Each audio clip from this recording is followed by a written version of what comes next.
विवेक यादव और आप देख रहे V3Y द साइंस ब्रिगेड। और आज हम लोग कुछ और टॉपिक्स के ऊपर बात करेंगे जो कि सॉल्यूशन चैप्टर में हैं।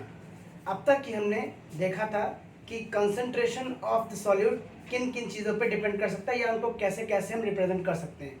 तो सबसे पहले हम लोगों ने मास बाय मास देखा, सॉल्यूशन कैसे काम करता है, यानी कि mass of solute dissolve in पर लीटर सॉल्यूशन।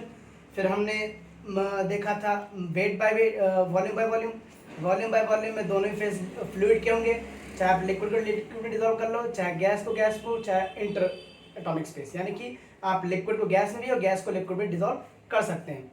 फिर हमने देखा था कि वॉल्यूम बाय वॉल्यूम के बाद अगर थोड़ा सा क्या कह सकते हैं, जो एक तौर पे कंसंट्रेशन है वो अगर बहुत ज़्यादा पिक्यूलियर है, यानी कि अगर थोड़ा सा कंसंट्रेशन बढ़ाने पर भी सॉल्यूशन में बहुत ज़्यादा चेंज आता है, तो इसके लिए हम लोगों ने एक यूनिट डिफाइन की थी जिसको हम पार्ट्स पर मिलियन कहते हैं। ठीक है, उसके अलावा फिर हम लोगों ने मोलारिटी डिफाइन की थी जो कि आप लोग इंजेक्शन वगैरह में यूज़ करते हैं। नॉर्मेलिटी है, नॉर्मेलिटी के बाद हमने इक्विवेलेंट वेट निकालना सीखा था। अब तक की हमने इतनी बात की थी। हालांकि सीबीएसई बोर्ड में पहले मोल फ्रैक्शन बताया गया है, बट मोल फ्रैक्शन बताने का उस समय सही वक्त नहीं था, उसका रीज़न आज पता चलेगा। तो आज हम लोग देखेंगे पहले ये कि हमने बहुत सारे फेसेस डिफाइन किए थे, जिसमें सॉल्वेंट जो होगा वो एक फेज में होगा, लिक्विड या गैस में, सॉलिड भी हो सकता है। और फिर हम लोगों ने लिक्विड लिया था सॉल्यूट, सॉलिड लिया था सॉल्यूट, और फिर हमने गैस में भी सॉल्यूट लिया था। हम लोग बेसिकली इस चैप्टर में लिक्विड जो होगा वो हमारा मेन सॉल्वेंट होगा, उसके अंदर हम सॉलिड, लिक्विड, गैस तीनों ही नाम के सॉल्यूट डिजॉल्व करेंगे। ठीक है, तो अब सॉल्यूट डिजॉल्व करने के लिए हम तरीका क्या अपनाएंगे वो ये है। तो सबसे पहले डिजॉल्व करते हैं सॉलिड इन लिक्विड, यानी कि इस बार जो फेज होगा, जो डिस्पर्सिंग फेज होगा या जिसको डिस्पर्स फेज यानी कि सॉल्यूट कहते हैं, वो हमारा सॉलिड होगा, और जो डिस्पर्जन मीडियम होगा वो हमारा लिक्विड होगा। ठीक है, सो पहले हम डिजॉल्व कर रहे हैं सॉलिड लिक्विड सॉल्यूशन। तो सॉलिड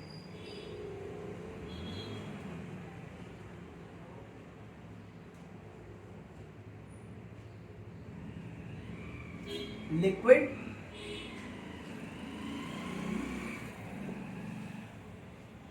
सॉल्यूशन।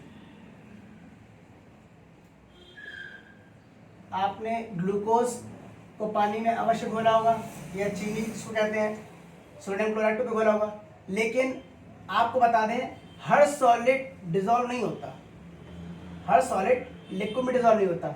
फॉर एग्जांपल आप सोडियम क्लोराइड और ग्लूकोज को तो डिजॉल्व कर लेंगे, या शुगर को डिजॉल्व कर सकते हैं पानी में, बट नैप्थलीन या एंथ्रासीन ले लें, ये एक तरह के कंपाउंड है, उनको आप डिजॉल्व नहीं कर पाएंगे, वो बेंजीन में डिजॉल्व होते हैं। और अगर आप बेंजीन में डिजॉल्व कर लेते हैं नैप्थलीन और एंथ्रासीन, तो आप उनको उनमें मतलब बेंजीन में आप सोडियम क्लोराइड और फिर शुगर डिजॉल्व नहीं कर पाएंगे। यानी कि एक खास क्वालिटी होगी जिससे तय होता है कि डिसोल्यूशन या फिर जो सॉल्यूट है उनके पार्टिकल्स को तोड़ता है किस प्रकार है। बाय तोड़ना आई मीन दैट कि वहाँ पे पोलराइजेशन क्रिएट होता है। तो आपको बता दें, जहाँ पर जैसा सॉल्यूट होगा उसी हिसाब से आपको सॉल्वेंट भी लेना पड़ेगा, यानी कि जिनमें पोलर मॉलिक्यूल्स होंगे या जिनमें चार्ज सेपरेशन हो सकता है, उन सॉल्यूट को डिजॉल्व करने के लिए आपको पोलर सॉल्वेंट ही चाहिए। और अगर आपके पास नॉन पोलर या यूँ कह सकते हैं कोवेलेंट बॉन्ड अधिकतम मात्रा में है, फॉर एग्जांपल हमने नैप्थलीन और एंथ्रासीन लिया था, तो उस हालत में आपको नॉन पोलर सॉल्वेंट की ज़रूरत पड़ेगी। ठीक है, ये इसलिए आवश्यक है क्योंकि केमिकल बॉन्डिंग तय करती है कि कौन सी चीज़ डिजॉल्व होगी कौन सी नहीं होगी। ठीक है, फॉर एग्जाम्पल आप क्या करिए, आप बिल्कुल एग्जाम्पल लेते हैं, आप पानी लीजिए, ठीक है, उस पानी में आप ऑयल डाल दीजिए, ठीक है, और देर तक घोलते रहिए। ठीक है, आप घोलते रहिए तब तक डिजॉल्व नहीं होगा। क्यों डिजॉल्व नहीं होगा? क्योंकि वो एक लेयर ऊपर बना लेगा, क्योंकि उसके बीच में जो केमिकल बॉन्डिंग है वो अलग है कंपेयर टू वाटर। वाटर में पोलर कोवेलेंट बॉन्ड बनता है बिटवीन हाइड्रोजन एंड ऑक्सीजन।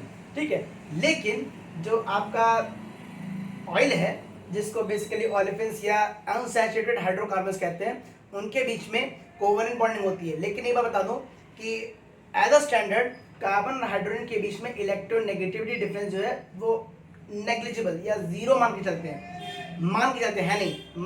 हैं, यानी कि इलेक्ट्रोनेगेटिविटी डिफरेंस बहुत कम है। इसीलिए उनके बीच जो बॉन्ड बनता है उसको नॉन पोलर कोवेलेंट बॉन्ड भी कहते हैं, बट एक्चुअली वो कोवेलेंट है, ठीक है, पोलर कोवेलेंट है, क्योंकि वहां पर partial positive partial negative charge develop होता है, ठीक। अब हम देखिए ना कि हमारे पास सॉलिड दो तरह के हो गए, एक है आपका ऑर्गेनिक, एक है इनऑर्गेनिक। अगर इनऑर्गेनिक है यानी कि उनमें चार्ज सेपरेशन हो सकता है, तो हम सॉल्वेंट कैसे लेंगे, हम पोलर लेंगे, यानी कि पोलर कोवेलेंट जो बॉन्ड जिसमें होगा, और ऑफ कोर्स यूनिवर्सल सॉल्वेंट हमारा वाटर उसी के लिए रखते हैं। ओके, सो इसमें खास बात क्या है, खास बात यह है कि आप जब सॉल्यूट यानी कि सॉलिड का जो फॉर्म है उसको जब लिक्विड में डिसॉल्व कर रहे होंगे तो आपके पास 3 फेज आते हैं, ठीक है। या तो पार्टिकल साइज बहुत छोटा होता है कि आपको आंखों से दिखाई ना पड़े, उस फेज को हम कहते हैं कि वो ट्रू सॉल्यूशन बनकर तैयार हो गया, ठीक है। पार्टिकल का साइज तय करता है कि सॉल्यूशन को किस कैटेगरी में रखा जाएगा, ठीक। अब अगर पार्टिकल का साइज थोड़ा सा बड़ा होगा, मतलब कि वो ये तो नहीं कह सकते कि हाँ कंप्लीटली इनविजिबल है, जिसको आप ट्रांसपेरेंट या ट्रू सॉल्यूशन मान के चल रहे हैं, ट्रांसपेरेंट उसका फिजिकल नेचर है। आप क्या करते हैं, आप करिए ये कि आप थोड़ा सा जो है उसके पार्टिकल्स को बड़ा रखिए, अबाउट माइक्रोमीटर से लेकर के नैनोमीटर के ऑर्डर का, नैनोमीटर से अब नीचे चले गए तो वैसे भी दिखने वाला, तो आप थोड़ा सा बड़ा रखिए। तो ऐसे स्टेट को हम कोलॉइडल सॉल्यूशन कहते हैं, जो कि आप अगले यूनिट में पढ़ेंगे या अगले लेक्चर में पढ़ेंगे, ठीक है। अगले लेक्चर का मतलब कल लेक्चर लेंगे, ठीक है। उसके बाद हम लोग देखेंगे कि अगर पार्टिकल साइज माइक्रोमीटर के ऑर्डर से भी बड़ा हुआ तो ऐसी हालत में वो चीज़ डिसॉल्व होने वाली नहीं है, ठीक है। अच्छा, ये तो एक तरीका पार्टिकल के साइज पर। दूसरा एक और तरीका है कि कौन से सॉलिड डिसॉल्व होंगे, कौन से नहीं होंगे, ठीक है। लेकिन उसके लिए आप लोगों ने थर्मोडायनेमिक्स में क्वालिटी पढ़ी होगी, उस क्वांटिटी का नाम है enthalpy, enthalpy of mixture. Enthalpy of mixture को बेसिकली डेल्टा एच से डिनोट करते हैं, ठीक है। तो अगर कोई सॉलिड किसी खास टेम्परेचर पे, ऐसा समझ सकते हैं, मान लीजिए कि आपके पास सॉल्यूशन बनके तैयार हो गया, आप क्या कीजिए, आप एक पानी लीजिए या कोई भी सॉल्वेंट ले लीजिए, ठीक है। आप उसमें सॉलिड डिसॉल्व कीजिए। आप सॉल्वेंट और सॉलिड इसलिए बोलना पड़ रहा है क्योंकि आप जानते हैं कि वहां पर एक कंडीशन लगेगी, नेचर ऑफ सॉल्वेंट। अगर नेचर ऑफ सॉलिड का पोलर है तो सॉल्वेंट भी पोलर होना पड़ेगा। अगर नेचर ऑफ का जो आपका जो नेचर ऑफ सॉल्यूट है वो अगर नॉन पोलर है तो इसको भी नॉन पोलर लेना पड़ेगा, ये कंडीशन है, ठीक है। मान लेते हैं कि आपने दोनों सेम कंडीशन वाले यानी कि पोलर और पोलर तरह के सॉल्वेंट या सॉल्यूट हमने ले लिए, ठीक है। अब दोनों डिसॉल्व कर लिया तो अब हमने क्या किया, उसको घोल लिया, सही बात है, घुल गया, अच्छी बात है, घुल गया। आप उसको हीट कीजिए, हीट करेंगे तो आपने पाया ये कि थोड़ी देर बाद तो और फिर घुलने लगेगा। अच्छा, एक बात और बता दूं कि आप जब इसको डिसॉल्व कर रहे थे तो हुआ क्या, होता ही है कि जब आप डिसॉल्व करते हैं तो आप काइनेटिक एनर्जी डेवलप करते हैं between the molecules of the solute, ठीक है। सॉल्वेंट तो पहले से ही लिक्विड फेज में, तो उनके बीच में इंटरमॉलिक्यूलर स्पेस होगा वो ज्यादा होगा कंपेयर टू सॉलिड। बट जब आप हीट करते हैं या आपने नमक लिया, उसको पानी में घोल दिया, तो हुआ ये कि नमक में जो Na कैटायन है उस पर जो Na प्लस जो कैटायन है उस पर OH माइनस जो कि वाटर का नेगेटिव आयन है वो अटैक करता है, जिसकी और जो H प्लस आयन है वो अटैक करता है Cl माइनस पर। इस हालत में जैसे मान लीजिए आपके पास H2O लिखा हुआ है तो आप जानते हैं H प्लस और OH माइनस आयन ट्रैवल करता है। ऑफकोर्स इलेक्ट्रिक फील्ड इस तरफ है। जब आपने सोडियम क्लोराइड लिया तो वो कैसे भी हो सकता है, ये किसी और का जुड़ा हुआ है, ये किसी और का जुड़ा हुआ है, ठीक है। तो इसकी इलेक्ट्रिक फील्ड डायरेक्शन में, इसकी इलेक्ट्रिक फील्ड इस डायरेक्शन में, तो हुआ है कि ऑपोजिट इलेक्ट्रिक फील्ड होने की वजह से ये दोनों अलग अलग हो जाएंगे, और जब अलग अलग हो जाएंगे तो पार्टिकल साइज धीरे धीरे कम होने लगता है, ठीक है। अब आपने क्या किया, आपने कंटेनर लिया, आपने इस कंटेनर में इस H2O के मॉलिक्यूल्स आपने डाल दिए और NaCl के आपने यूनिट सेल डाल दिए। हम बता दें ये फॉर्मूला मास यूनिट कहेंगे इसको क्योंकि ये आयनिक कंपाउंड है। तो ऐसी हालत में जब आप इसको हीट करेंगे तो कुछ खास बात होगी। हीट करेंगे तो खास बात क्या होगी, आपको पता होगा कि अगर हीट करेंगे तो इनके बीच में काइनेटिक एनर्जी बढ़ेगी, जिसकी वजह से ये लोग आपस में टकराएंगे, टकराने की वजह से क्रिस्टल टूटेगा। जब क्रिस्टल टूटेगा तो इस प्रोसेस को कहते हैं डिसोल्यूशन, यानी कि कंपोनेंट्स का टूटना। तो breaking off solute particles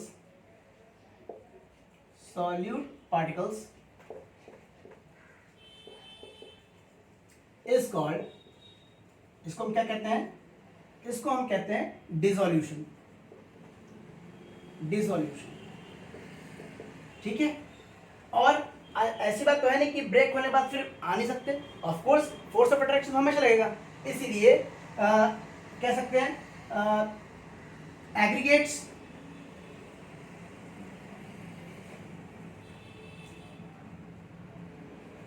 aggregates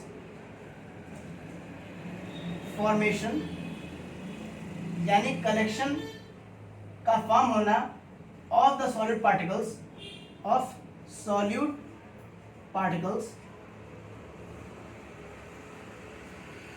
is called, इसको बोलते हैं क्रिस्टलाइजेशन। मेरे पास जगह कम है तो इसको बोलते हैं क्रिस्टलाइजेशन।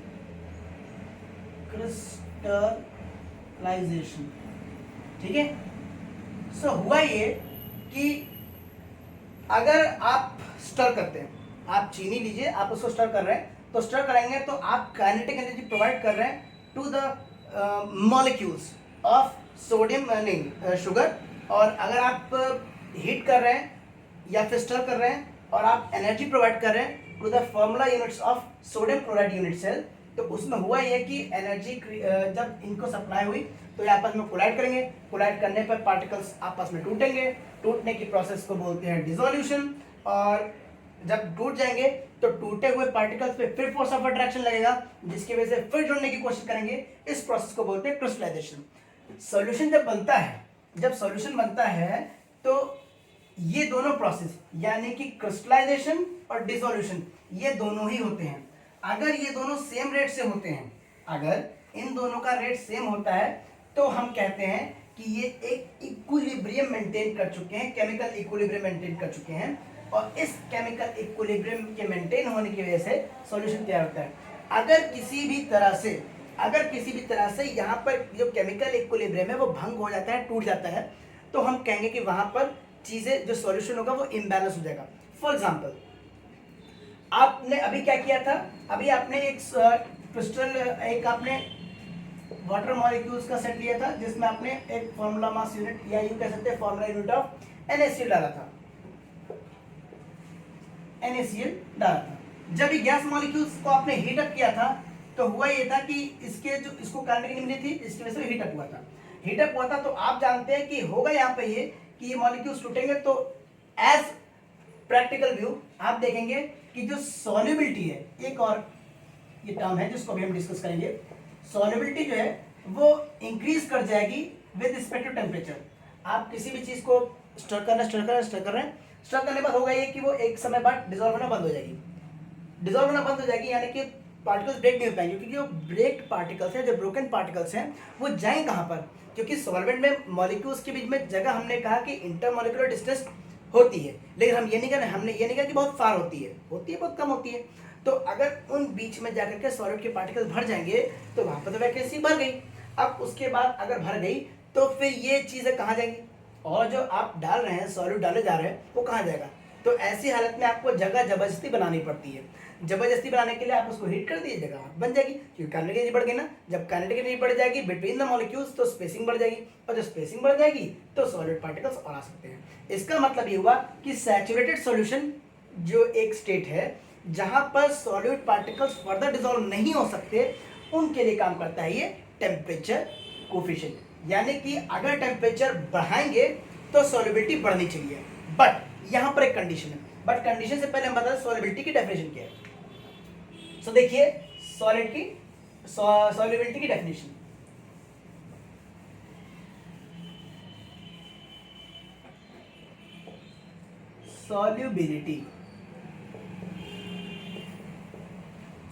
सॉल्युबिलिटी को डिफाइन करते कैसे, ऐसे the maximum amount of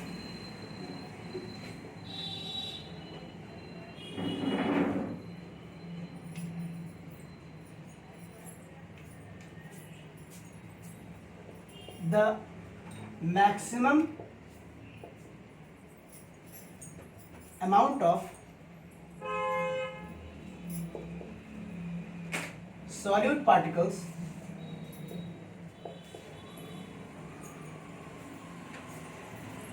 that can be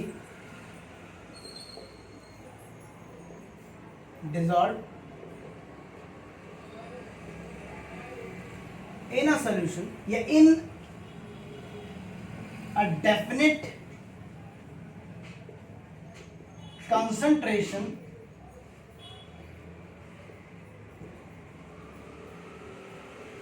of solvent at, ये कांस्टेंट, ये एक एट कांस्टेंट टेम्परेचर, ये एट अ स्पेसिफिक टेम्परेचर, ये एक इंपॉर्टेंट बात है जो कि अभी काम आएगी। Constant temperature is called what you से, इज कॉल्ड सॉल्युबिलिटी। मोटी मोटी डेफिनेशन ये है कि सॉल्युबिलिटी एक क्वांटिटी है जो कि डिफाइन करती है कि कितना सॉल्यूट पार्टिकल्स डिसॉल्व हो सकते हैं in a specific volume of solvent या in a definite proportion of solvent. तो सॉल्वेंट के अंदर कितना सॉल्यूट डिसॉल्व हो सकता है उसको हम सॉल्युबिलिटी कहते हैं। ध्यान रहे यहाँ सॉल्युबिलिटी में अमाउंट की बात की गई है, ये अमाउंट मोल्स में भी हो सकता है, ठीक है। अच्छा, अब हम डिफाइन करते हैं टेम्परेचर बढ़ाने पर या टेम्परेचर के वेरिएशन पर सॉलिड के ऊपर क्या प्रभाव पड़ता है या क्या इफेक्ट होता है। देखिए, तो दो कंडीशन है। अभी हमने आपको बताया कि जब आप किसी भी चीज के अंदर टेम्परेचर वेरी करते हैं तो होता यह है कि ली चार्टलर प्रिंसिपल है वो फॉलो होता है, ठीक है। ली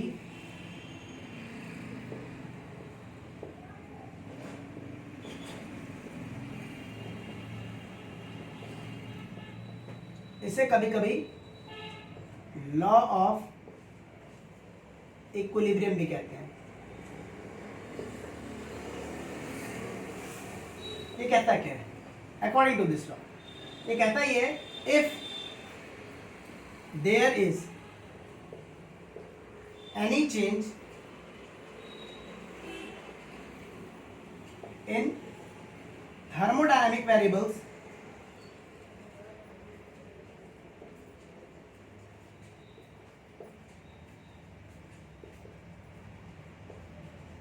of a system,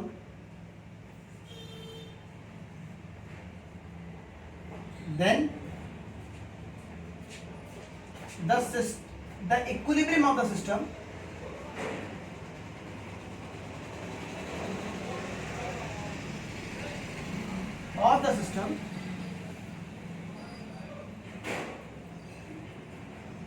gets shifted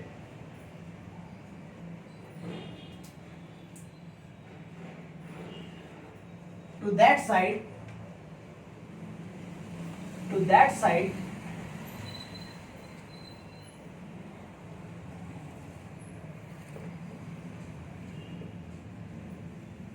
from where it can counterbalance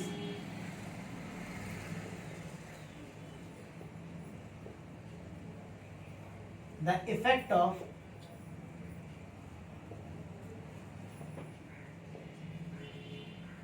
varied variable.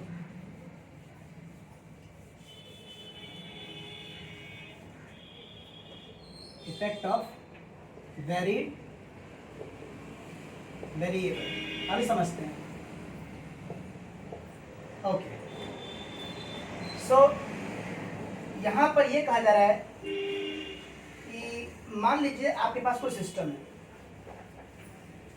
Consider करते हैं कि एक बाइनरी सॉल्यूशन है जिसमें आपने एक बकेट लिया, इसमें आपने पानी डिजॉल्व कर दिया, पानी रख दिया, ठीक है, और फिर यहाँ पे आपने NaCl के फॉर्मूला यूनिट रखे, ठीक है, आपने इसको डिजॉल्व कर दिया।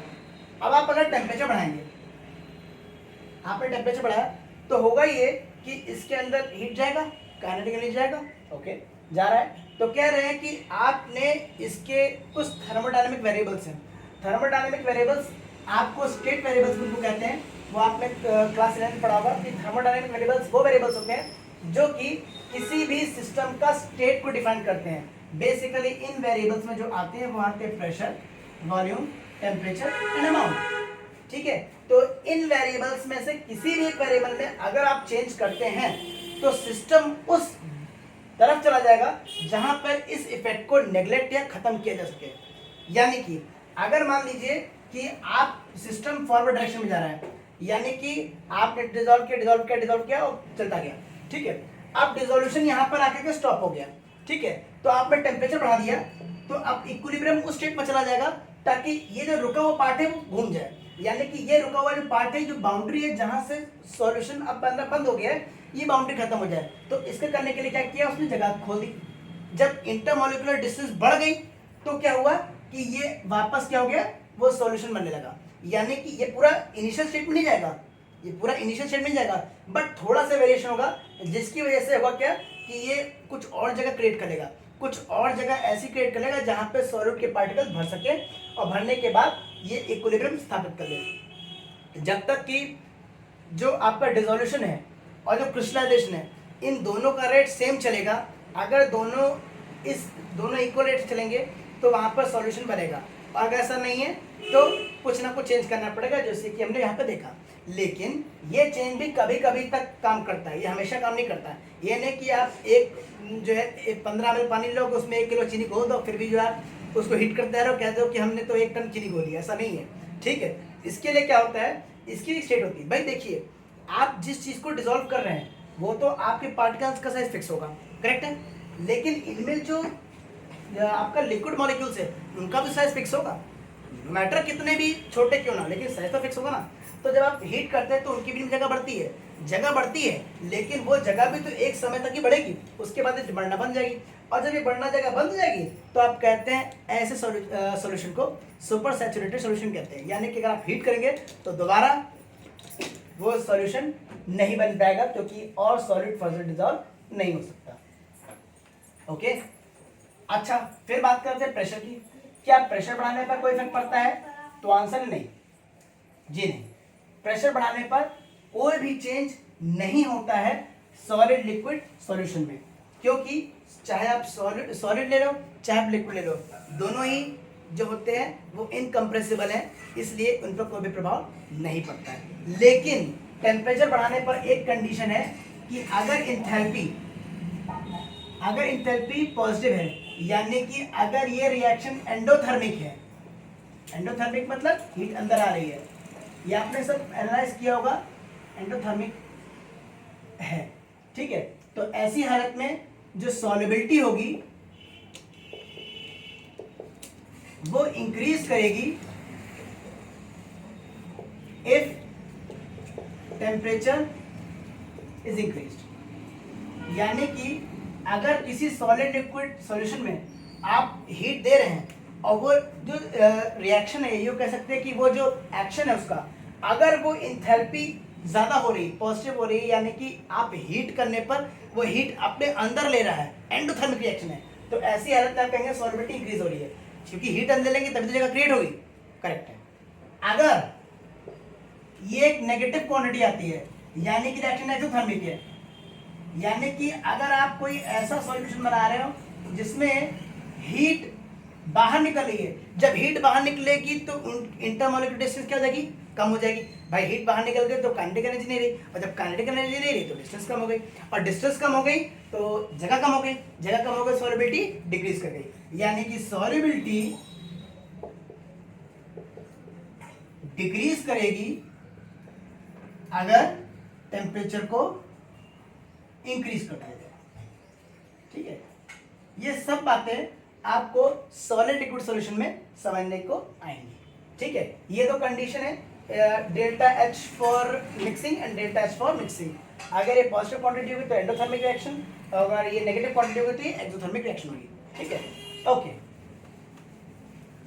नेक्स्ट है आपका, अगर हम भैया एक काम करें, हम जरा गैस को मिला दें लिक्विड में, मिला सकते हैं? बिल्कुल मिला सकते हैं। सब देखेंगे, गैस, लिक्विड, सॉल्यूशन।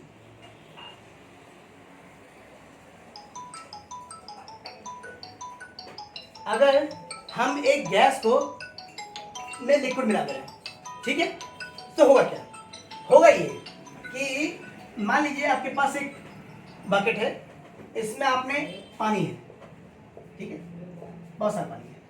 अब आपने क्या किया, इसमें गैस डिसॉल्व की। अरे भाई, गैस डिसॉल्व करेंगे कैसे?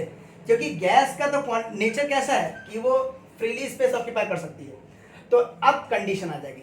कंडीशन ये है कि दो क्वांटिटी हम डिफाइन करेंगे, इनफैक्ट इसको डिफाइन करने के लिए अच्छा पहले क्वांटिटी जान लेते हैं।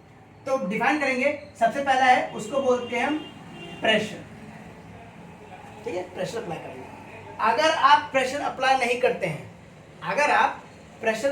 करते हैं तो गैस को डिसॉल्व करना मुश्किल नहीं होगी। ठीक है, तो गैस को डिसॉल्व करना पड़ेगा।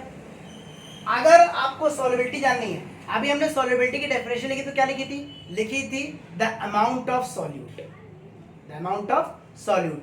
तो वही कह रहा हूं कि जो भी आपके पास लिक्विड है, इसमें अगर आप गैस डिसॉल्व कर रहे हैं तो उस गैस को डिसॉल्व करने के लिए आपको प्रेशर अप्लाई करना पड़ेगा। और जितना मोल फ्रैक्शन जिसको हम काई से डिनोट करते हैं, मोल फ्रैक्शन आप लेंगे वो प्रेशर के प्रोपोर्शनल होना चाहिए। यानी कि अगर आपको कम गैस डिसॉल्व करनी है तो आपको प्रेशर कम लगाना पड़ेगा, और अगर ज़्यादा डिसॉल्व कर रहे हैं तो ज़्यादा प्रेशर लगाना पड़ेगा।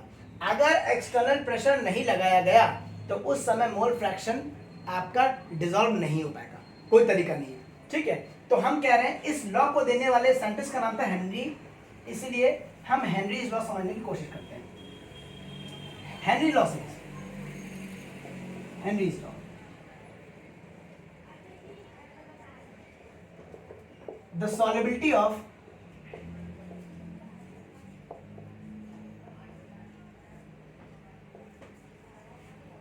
the solubility of a gas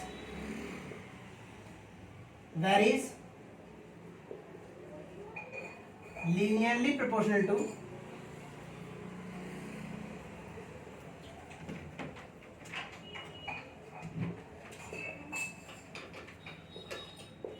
the pressure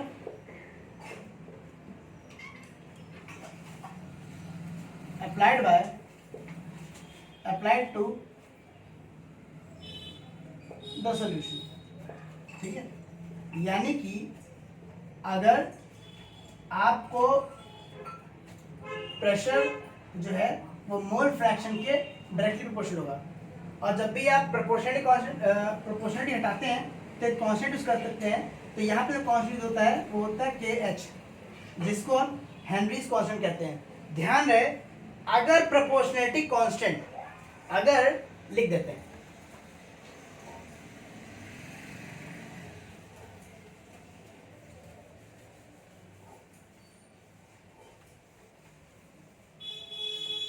जरा साफ लिख देते हैं, तो जितना प्रेशर बढ़ाएंगे उतना ही सॉल्युबिलिटी बढ़ेगी। तो जो कि एक हेनरीज लॉ कहता है ऑफ कंपोनेंट है। मान लीजिएगा 2-3 गैसेस डिसॉल्व कर रहे हैं। मान लीजिए कि आपके पास एक कंटेनर है, इसमें आपने खूब सारा पानी भर रखा है और उसमें आप डिसॉल्व कर रहे हैं gas A, gas B, gas C having number of moles Na, Nb, Nc and so on, कितने भी हो सकते हैं। तो आप मोल फ्रैक्शन डिफाइन करेंगे। Mole fraction is defined as mole fraction for a component A, आप B भी ले सकते हैं। तो वो डिफाइन होता है number of moles of that component, जो कि कंपोनेंट था, over total number of moles in the solution, यानी कि Na plus Nb plus Nc। Please mark this, ये मोल फ्रैक्शन का रिलेशन है। ठीक है, तो मोल फ्रैक्शन का मतलब, मोल का मतलब अमाउंट टेकन, और फ्रैक्शन का मतलब होता है कितना है पर सॉल्यूशन में, पर यूनिट सॉल्यूशन में ये कितना मोल्स है, ये इसकी जानकारी आपको देगा। ठीक है, सो हम डिफाइन करेंगे पार्शियल प्रेशर, जो कि आपको बताया गया था कि partial pressure of a component is defined as अब हम ये लगा सकते हैं क्योंकि हमने डिफाइन कर दिया एक कांस्टेंट है जिसको हम डिफाइन कर रहे हैं सच दैट कि ये इसके बराबर होगा। हेनरीज कांस्टेंट है ये, जिसका वैल्यू आपको एक्सपेरिमेंटल तौर पे निकालना पड़ेगा। अब बात ये है कि अगर हेनरीज वैल्यू जो है या हेनरीज कांस्टेंट है वो अगर बढ़ता है तो सॉल्युबिलिटी डिक्रीज करेगी। ठीक है, अगर ये घटता है तो सॉल्युबिलिटी डिक्रीज करेगी, यानी कि जो सॉल्युबिलिटी है वो हेनरीज लॉ के इनवर्सली प्रोपोर्शनल होगी। Please mark this.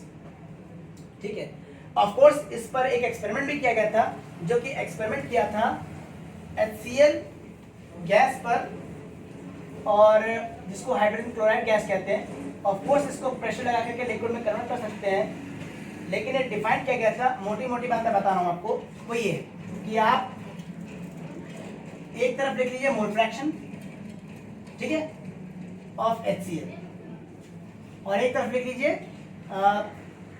प्रेशर, ठीक है। तो आप पाएंगे कि ये एक्सपेरिमेंटल जो ग्राफ आता है वो लीनियरली ग्राफ आता है, मतलब कि जो सॉल्युबिलिटी होगी वो लीनियरली वेरी करती है, ठीक है। ऑफ कोर्स आपने देखा था कि P is equal to KH times Xi, तो इसका जो स्लोप होगा, ठीक है, ऑफ कोर्स ये परपेंडिकुलर ये बेस, तो जो स्लोप होगा उसको आप क्या कह सकते हैं, हेनरीज कांस्टेंट कह सकते हैं। इस तरह से हेनरी कांस्टेंट की वैल्यू निकालेंगे, ठीक है। प्रेशर आप मेजर कर सकते हैं, मोल फ्रैक्शन भी आप मेजर कर सकते हैं बाय डिफाइनिंग, इससे कंसंट्रेशन निकालने के लिए आपको हमने एक तरीके बताए, आप कोई लगा सकते हैं, ठीक है। तो आप मोल फ्रैक्शन निकाल सकते हैं, आप ये निकाल सकते हैं, ठीक। अच्छा, अब इसका स्पेशल केस देखते हैं। स्पेशल केस कहां पर है? स्पेशल केस है एक जगह, लेकिन उसको पहले बता दें कि यूज कहां होता है, आम जिंदगी में कहां यूज होता है। सो बता दें कि जब आप कोल्ड ड्रिंक पीते हैं, जब आप जब बॉटल ओपन करते हैं तो होता ये है कि गैस निकलती है, तो CO2 जो होती है, उस CO2 को उस कोल्ड ड्रिंक के अंदर डालने में जिस चीज़ का इस्तेमाल होता है उसको कहते हैं प्रेशर। CO2 बिना प्रेशर के डिजॉल्व नहीं हो सकती कोल्ड ड्रिंक में। वो जो आपको एक अजीब सा लगता है ना, तो वो कोल्ड ड्रिंक का जो अजीब सापन है वो केवल और केवल उसकी वजह से ही आता है। किस वजह से? प्रेशर की वजह से, जो कि लग सकता है CO2 में, ठीक है। वैसे ही अगर आप डाइवर्स को देखें, जो स्कूप ड्राइवर्स होते हैं, जब वो नीचे जाते हैं तो उन पर जो है नाइट्रोजन का प्रेशर बढ़ने लगता है। अब उस प्रेशर को कम करने के लिए हम लिक्विड हीलियम का भी यूज़ करते हैं। सो ये सब बातें जो कि CBSE बोर्ड की बुक में डिस्कस की गई है। फिलहाल हम लोग अब देखेंगे गैस नहीं, लिक्विड सॉल्यूशन। गैस तो भी हुआ था, लिक्विड सॉल्यूशन। मैं आपको मोटी मोटी बातें बता दे रहा हूँ। मोटी मोटी बात ये है कि जैसे ही दोनों फ्लूइड्स हैं, दोनों के अंदर फ्लो होने की टेंडेंसी है, उसी तरह से ये भी काम करता है। ये भी तो लिक्विड है, ये भी एक फ्लूइड है, तो काम करते ये कैसे करता है? ये जो हमारे पास हेनरीज लॉ है उसका स्पेशल केस है, और इसको बोलते हैं राउल्ट्स लॉ। ये क्वांटिटेटिव एनालिसिस है जो कि डील करता है, और डील करने में ये जैसा कि उन्होंने कहा था वैसे ही होगा, बट इसमें एक अंतर है। For a volatile solution, volatile मतलब very reactive, the partial pressure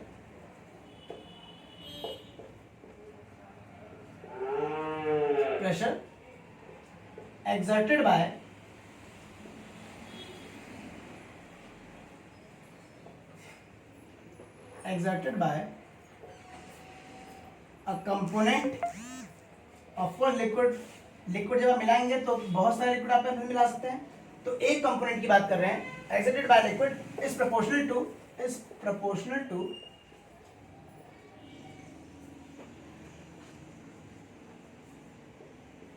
the mole fraction,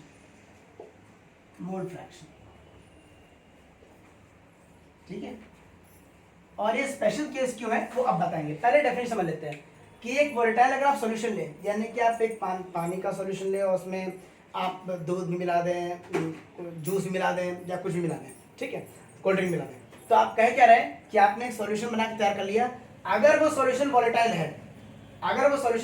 है, तो उसका जब पार्शियल प्रेशर होगा, पानी भी ऑफकोर्स फोर्स लगाएगा on the walls of the container, दूध भी लगाएगा, बहुत सारे लोग लगाएंगे, ठीक है। अगर आपको ये समझना है कि लिक्विड कैसे प्रेशर लगाता है किसी भी चीज़ पे, तो आप क्या करिए, खाली बैलून लीजिए, उसमें आप पानी भर दीजिए। होली में गुब्बारे लगाते हैं ना, तो वैसे भर दीजिए। भर देंगे तो आप देखेंगे वो पूरा का पूरा वॉल्यूम उसका बढ़ जाएगा। वॉल्यूम इंक्रीज करने का मतलब है कि कोई ना कोई प्रेशर वहाँ पे काम कर रहा है जिसकी वजह से वॉल्यूम बढ़ा। ऑफकोर्स किसी भी चेंज के पीछे फोर्स का कारण होता है। तो हम ये बता रहे हैं कि यहाँ पर जो पार्शियल प्रेशर है जो कि एक कंपोनेंट एग्जर्ट करता है किसी भी सॉल्यूशन के वॉल्स ऑफ द कंटेनर पर, वो मोल फ्रैक्शन के प्रोपोर्शनल होता है। अब इस बात को थोड़ा सा लिखित रूप से देखेंगे। मैथमेटिकल लॉ ये कहता है कि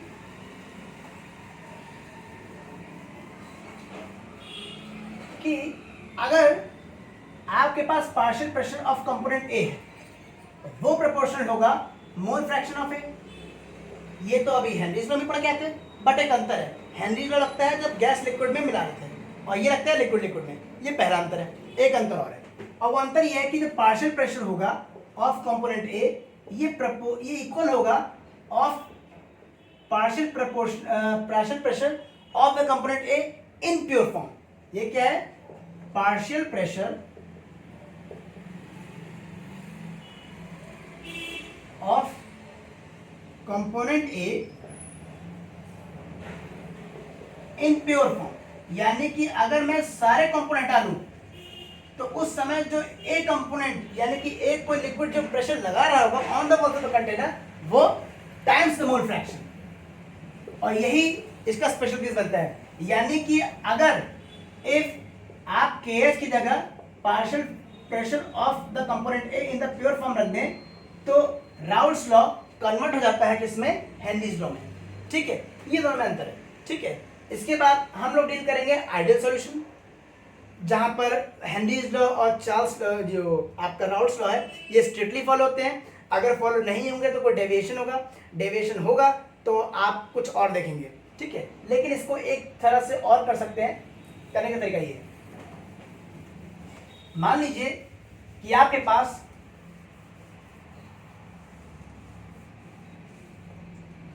अभी राउल्ट्स लॉ लिखा था तो हमने पढ़ा था partial pressure of the component A is given as P not A times chi A।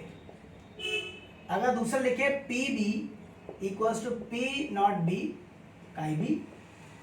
अगर हम टोटल प्रेशर निकालें तो ये हो जाएगा P total can be written as P of A P of B, मतलब partial pressure of A partial pressure of B।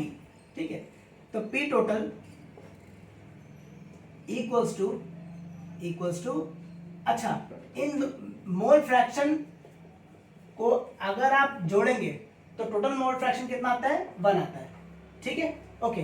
सो अगर मैं यहां से किसी एक की वैल्यू काई ए की वैल्यू निकालता हूं तो ये आ जाएगी 1 माइनस काई बी आ जाएगी। तो इसको यार ले जाकर के यहां पुट कर दें और फिर पी ए का एक्सप्रेशन लिखे तो ये जाएगा P not A 1 minus chi B, okay, plus PB की वैल्यू ये है P not B chi B. जब आप सॉल्व करेंगे तो आ जाएगा P not A plus P not A